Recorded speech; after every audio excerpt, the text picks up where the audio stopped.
সরস্বতী পুজোতে মায়ের ভোগ হিসেবে বাসন্তী পোলাও, ফ্রাইড রাইস বা আলুর দম যতই হোক না কেন, ভোগ হিসেবে খিচুড়ি, লাবড়া আর পায়েসের জুড়ি মেলা ভার।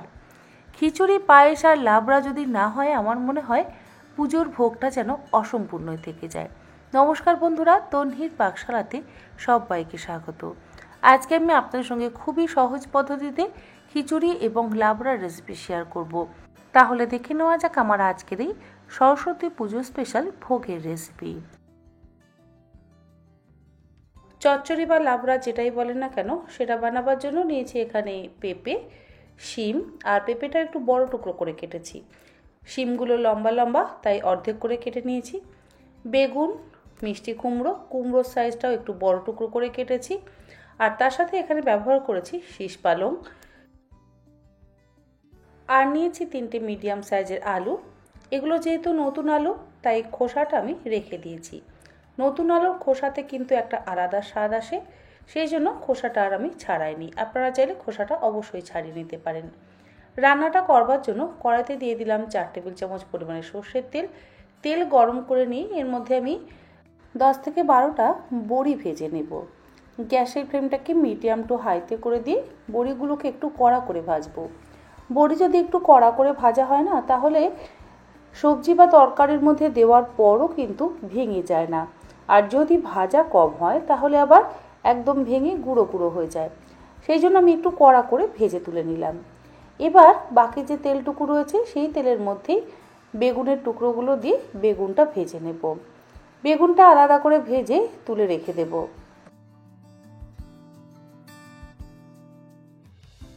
বেগুন ভাজা হয়ে যাওয়ার পর কড়াইতে যে বাকি তেলটা রয়ে গেছে, তার মধ্যে ফোড়ন দিয়ে দিলাম 1 চা চামচ 5 ফোড়ন আর 2টো ফাটিয়ে নেওয়া শুকনো লঙ্কা। তেজপাতার ব্যবহার করছি না, আপনারা চাইলে তেজপাতা অবশ্যই দিতে পারেন। 15 থেকে 20 সেকেন্ড ফোড়নটা ভেজে নেওয়ার পর এর মধ্যে লম্বা টুকরো করে কেটে রাখা আলুগুলো দিয়ে দিলাম। গ্যাসের ফ্লেমটাকে হাইতে করে দিয়ে মিনিট 2 আলুটা ভেজে নিলাম। আলু ভেজে নেওয়ার পর এর মধ্যে পেঁপে আর মিষ্টি কুমড়ো দিয়ে একসাথে ভেজে নিচ্ছি। আপনারা চাইলে এর মধ্যে রাঙা আলু, বরবটি, বাঁধাকপি এছাড়া আরও অন্যান্য সবজি অবশ্যই ব্যবহার করতে পারেন। আমি আর খুব বেশি সবজি এর মধ্যে ব্যবহার করছি না। লাবড়া বা এই ধরনের চচ্চড়ি বানাতে গেলে যে কোনো সবজি দিয়েই বানানো হোক না কেন, খেতে কিন্তু অসম্ভব ভালো হয়। সবজিগুলোকে হাই ফ্লেমে মিনিট 5-6 সময় ধরে ভালো করে ভেজে নিচ্ছি।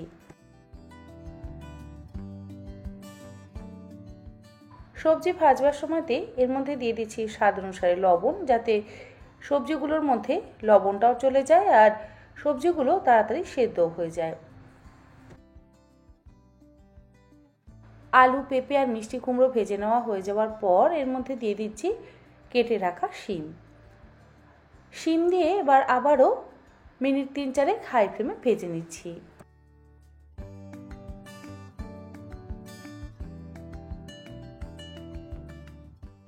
শিমটা দেওয়ার পর আরও মিনিট 4 ভেজে নিয়ে শীষ পালং আর ডাঁটাগুলো একসাথে দিয়ে দিচ্ছি। গ্যাসের ফ্লেমটা কিন্তু হাইতে রেখেছি। পালং শাক দেওয়ার পর এবার ভালো করে একবার মিশিয়ে নিচ্ছি।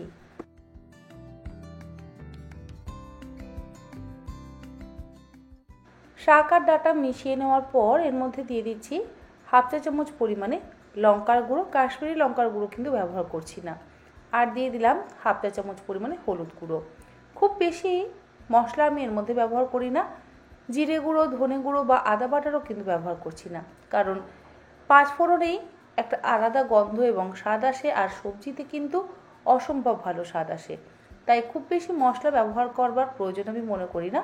যাই হোক, সবজিগুলো একসাথে ভালো করে মিশিয়ে ঢাকা দিয়ে লো ফ্লেমে মিনিট 5-7 রেখে দিলাম। 7 মিনিট পর ঢাকাটাকে খুলে নিলাম। মোটামুটি সবজি কিন্তু বেশ সেদ্ধ হয়ে গেছে, আর সবজি এবং শাক থেকে যথেষ্ট পরিমাণেই জল বেরোয়, তাই আলাদা করে জল ব্যবহার করে এই রান্নাটা করবার একেবারেই প্রয়োজন নেই। সবজিগুলো যখন একটু বেশ নরম হয়ে আসবে, তখন এর মধ্যে ভাজা বড়িগুলো দিয়ে দিলাম। বড়িগুলো দিয়ে আবারও একবার মিশিয়ে নেব। তারপর আবারও ঢাকা দিয়ে মিনিট 5 রেখে দেব, যাতে বড়িগুলো একটু নরম হয়ে যায়।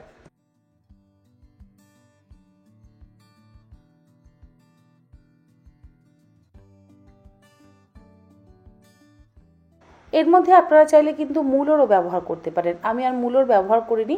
বরবটিও অবশ্যই দিতে পারেন। যাই হোক, আমি আগেই বলেছি সমস্ত রকম সবজি কিন্তু আপনারা এর মধ্যে ব্যবহার করতে পারেন।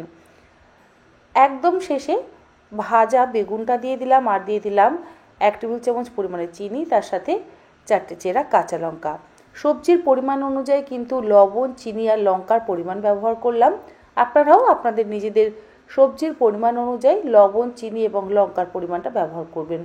আর এই ধরনের চচ্চড়ি বা লাবড়া বানাতে গেলে একটু মিষ্টি মিষ্টি যদি হয় তাহলে ভালো লাগে। যাই হোক, সমস্ত সবজি কিন্তু খুব ভালোভাবে সেদ্ধ হয়ে গেছে। ভালো করে মিশিয়ে নিয়ে গ্যাসের ফ্লেমটাকে আমি এবার হাইতে করে দিয়ে একটু ভাজা ভাজা করে নেব। মিনিট 3-4 নাড়াচাড়া করে নিয়ে তারপর গ্যাসের ফ্লেমটাকে বন্ধ করে দিয়ে ঢাকা দিয়ে স্ট্যান্ডিং টাইমে রাখবো। পালং শাক দিয়ে লাবড়া বা চচ্চড়ি হয়ে যাওয়ার পর এবারে খিচুড়িটা রান্না করব। আর খিচুড়ি বানাবার জন্য প্রথমেই মুগের ডালটা ভেজে নেব।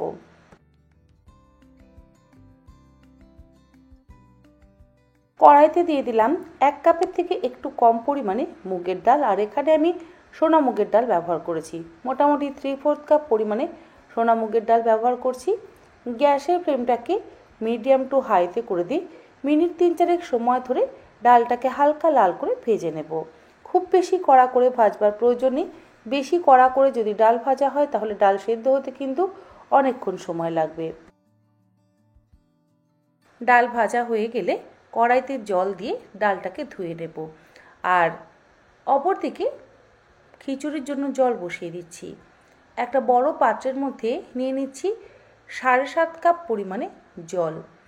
মোটামুটি এই যে জলের পরিমাণটা দিলাম, এই জলেই কিন্তু সম্পূর্ণ খিচুড়ি তৈরি হয়ে যাবে। আর এর মধ্যে জল ব্যবহার করবার একেবারেই প্রয়োজন নেই। যে মাপ অনুযায়ী ডাল নিয়েছি, অর্থাৎ মুগের ডাল ব্যবহার করেছি, সেই মাপ মতোই কিন্তু আমি গোবিন্দভোগ চালও ব্যবহার করছি। গোবিন্দভোগ চালটাকেও ভালো করে ধুয়ে জল ঝরিয়ে নেব। অপরদিকে খিচুড়ির জন্য যে জলটা বসিয়েছিলাম সেই জলটা গরম হয়ে যাওয়ার পর তার মধ্যে ভেজে ধুয়ে রাখা মুগের ডালটা দিয়ে দিলাম। গ্যাসের ফ্লেমটাকে হাইতে করে দিয়েছি। আর উপরে এই যে ফেনাটা সৃষ্টি হয়েছে, এই ফেনাটা কিন্তু হাতায় করে তুলে ফেলে দিতে হবে। ফেনাটা তুলে ফেলে দেওয়ার পর এর মধ্যে আমি ধুয়ে নেওয়া চালটা দিয়ে দিলাম।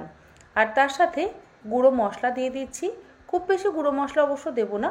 1/4 চা চামচ পরিমাণে হলুদ গুঁড়ো আর 1/2 চা চামচ পরিমাণে লঙ্কার গুঁড়ো দিয়ে দিলাম। স্বাদ অনুসারে লবণটাও এর মধ্যে দিয়ে দিলাম। এবারে গ্যাসের ফ্লেমটাকে হাইতে করে নিয়ে মিনিট 5 হাই ফ্লেমে ফুটিয়ে নেব। 5 মিনিট হাই ফ্লেমে ফুটে ওঠার পর গ্যাসের ফ্লেমটাকে লোতে করে দিয়ে ফুটিয়ে নেব, মানে সেদ্ধ করে নেব। অপরদিকে কড়াইতে 4 টেবিল চামচ পরিমাণে সর্ষের তেল দিয়ে তার মধ্যে ফোড়ন দিয়ে দিলাম 1/2 চা চামচ গোটা জিরে, 2টো ফাটিয়ে নেওয়া শুকনো লঙ্কা আর 2টো মিডিয়াম সাইজের টমেটো টুকরো করে তেলের মধ্যে দিয়ে ভালো করে ভেজে নিচ্ছি। টমেটোটা একটু ভেজে নেওয়ার পর এর মধ্যে একটা মিডিয়াম সাইজের ফুলকপি একটু বড় টুকরো করে কেটে নিয়ে এর মধ্যে দিয়ে দিলাম। তারপরে গ্যাসের ফ্লেমটাকে মিডিয়াম টু হাইতে করে দিয়ে ফুলকপির টুকরোগুলোকে খুব ভালো করে ভেজে নেব। চাইলে ফুলকপিটা আগে ভেজে তারপর কিন্তু আমরা মশলা কষাতে পারতাম, কিন্তু তাতে কি হবে, ফুলকপি তেলটা অনেকটাই টেনে নেবে আর তেলের পরিমাণ বেশি ব্যবহার করতে হবে। তাই কম তেল দিয়ে খিচুড়িটা যদি বানাতে চান তাহলে এইভাবে আপনারা অবশ্যই বানাতে পারেন। ডাল আর চাল মোটামুটি অর্ধেক সিদ্ধ হয়েই গেছে। এর মধ্যে আমি দিয়ে দিলাম 1 মুঠো ফ্রেশ মটরশুঁটি। ফ্রেশ মটরশুঁটির বদলে আপনারা চাইলে ফ্রোজেন মটরশুঁটিও অবশ্যই ব্যবহার করতে পারেন, তবে এখন তো বাজারে যথেষ্টই ফ্রেশ মটরশুঁটি পাওয়া যায়, তাই আমার মনে হয় ফ্রেশ মটরশুঁটি দেওয়াই ভালো। যাই হোক, ফুলকপির টুকরোগুলোকে হাই ফ্লেমে ভেজে নেব। আর এর মধ্যে দিয়ে দিচ্ছি স্বাদ অনুসারে লবণ, যাতে কপির মধ্যেও লবণটা ঢুকে যায় আর কপিটা তাড়াতাড়ি সেদ্ধ হয়ে যায়। এই খিচুড়িতে আমি আর আলুর ব্যবহার করছি না। আপনারা চাইলে অবশ্যই শীতের ছোট আলু অর্ধেক টুকরো করে কেটে এইভাবে ভেজে নিয়েও কিন্তু ব্যবহার করতে পারেন। লবণ দিয়ে ফুলকপির টুকরোগুলোকে কিছুক্ষণ ভেজে নেওয়ার পর ঢাকা দিয়ে আবার লো ফ্লেমে কিছুক্ষণ রেখে দিলাম। এইভাবে রেখে দিলে কি হবে, ফুলকপিগুলো বেশ তাড়াতাড়ি কিন্তু সেদ্ধ হয়ে যাবে। মিনিট 4-5 রেখে দেওয়ার পর ঢাকাটাকে খুলে নিয়ে আবার একটু ভালো করে মিশিয়ে নিয়ে এর মধ্যে দিয়ে দিলাম 1 চা চামচ পরিমাণে থেতো করে নেওয়া আদা বাটারও কিন্তু অবশ্যই ব্যবহার করতে পারেন। আর আদাটা দিয়ে একসাথে মশলা দিয়ে কষিয়ে নিচ্ছি। এরপরে এর মধ্যে দিয়ে দেব সামান্য পরিমাণে একটু কাশ্মীরি লঙ্কার গুঁড়ো, এই জাস্ট 1/2 চা চামচ পরিমাণে, আর দিয়ে দিচ্ছি 1/4 চা চামচ পরিমাণে হলুদ গুঁড়ো। খুব বেশি পরিমাণে মশলা ব্যবহার করছি না। ধনে জিরে গুঁড়ো কিন্তু এর মধ্যে ব্যবহার করছি না, কারণ আমরা পরে ভাজা মশলার ব্যবহার করব। অল্প একটু শাহি গরম মশলার গুঁড়ো দিয়ে দিলাম, জাস্ট ওই 1/4 চা চামচ পরিমাণ। সমস্ত মশলা দিয়ে ফুলকপির টুকরোগুলোকে মিনিট 3-4 লো টু মিডিয়াম ফ্লেমে ভালো করে ভাজা ভাজা করে নিচ্ছি।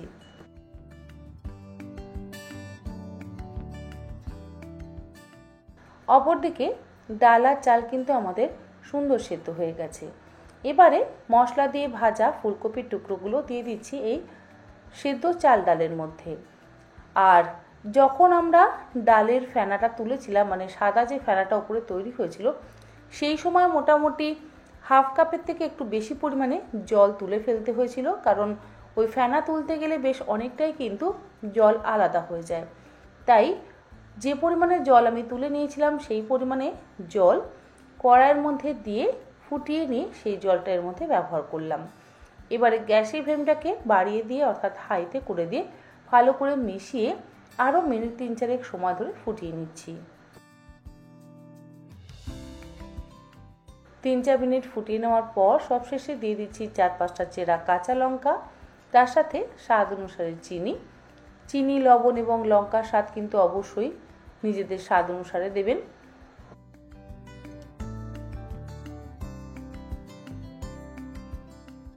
চিনি আর লঙ্কাটা দিয়ে গ্যাসের ফ্লেমটাকে একদম লোতে করে দিয়ে আরও কিছুক্ষণ খিচুড়িটা ফুটিয়ে নেব। অপরদিকে একটা ভাজা মশলা তৈরি করে নিচ্ছি। ফ্রাই প্যানের মধ্যে দিয়ে দিলাম 1 চা চামচ পরিমাণে গোটা জিরে, 1/2 চা চামচ পরিমাণে দিচ্ছি গোটা ধনে, তার সাথে ছোট 3-4 টুকরো দারচিনি, 3টে ছোট এলাচ আর 4-5টা লবঙ্গ। গ্যাসের ফ্লেমটাকে লোতে করে দিয়ে মশলাটা ভেজে নেওয়ার পর গ্রাইন্ডিং জারের মধ্যে দিয়ে গুঁড়ো করে নেব। খিচুড়িটা কিন্তু আমাদের একদম রেডি। সবশেষে এই ভাজা মশলাটা উপর থেকে ছড়িয়ে দিচ্ছি। মোটামুটি 2 চা চামচ পরিমাণে ভাজা মশলা দিয়ে দিলাম, আর দিয়ে দিলাম 2 চা চামচ পরিমাণে ঘি আর ভাজা মশলা দিয়ে মিশিয়ে নিয়ে ঢাকা দিয়ে স্ট্যান্ডিং টাইমে রেখে তারপর এটাকে সার্ভ করব। এইভাবে চটজলদি কিন্তু আপনারা অবশ্যই খিচুড়ি বানিয়ে নিতে পারেন।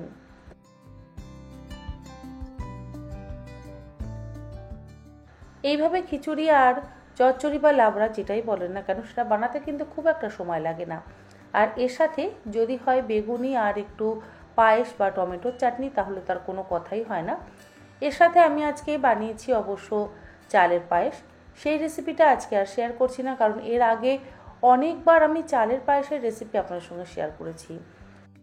1 লিটার, 2 লিটার বা 10 লিটার দুধ দিয়ে কিভাবে পায়েস বানাতে হয় সেই রেসিপিও কিন্তু অলরেডি আমি আমার চ্যানেলে আপনাদের সঙ্গে শেয়ার করেছি। যাই হোক, আজকে আর তাই আপনাদের সঙ্গে এই রেসিপিটা শেয়ার করলাম না।